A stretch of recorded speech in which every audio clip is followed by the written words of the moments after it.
Clean செங்கை, இது நம்ம ஊரு, இது நம்ம பொறுப்பு. பல ஆண்டுகளாக மூடப்பட்டு கிடந்த சுரங்கப்பாதை தமிழக வெற்றிக் கழகம் ஆட்சிக்கு வந்ததும் திறக்கப்பட்டது. இதுதான் மக்களுக்கான அரசு.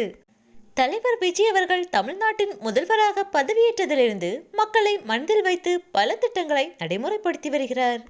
மக்களுக்கு இடையூறை ஏற்படுத்தும் வகையில் இருந்த டாஸ்மாக் கடைகள் மூடப்பட்டிருப்பது மக்கள் மத்தியில் மிகுந்த வரவேற்பை பெற்றுள்ளது.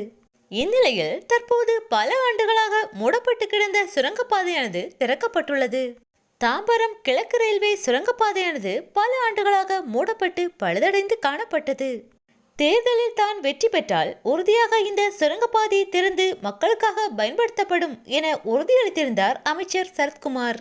தமிழக வெற்றிக் கழகம் ஆட்சி அமைத்த பிற்பாடு முதலமைச்சர் திரு ஜோசப் விஜய் அவர்களின் உத்தரவின்படி தாம்பரம் அமைச்சர் சரத்குமாரின் முயற்சியால் அந்த சுரங்கப்பாதையானது மறுசீரமைக்கப்பட்டு பொதுமக்களுக்கும் பள்ளி மாணவர்களுக்கும் பயன்பெறும் வகையில் மாவட்ட ஆட்சியர் மற்றும் மாநகர ஆணையர் ஆகியோர் முன்னிலையில் திறந்து வைக்கப்பட்டது. இதை செய்து கொடுத்த தமிழக வெற்றிக் கழக அரசுக்கு மக்கள் நன்றி தெரிவித்தனர். இது மக்களுக்கான அரசு. மக்களுக்கு எது தேவையோ அதை நிச்சயம் நிறைவேற்றும்.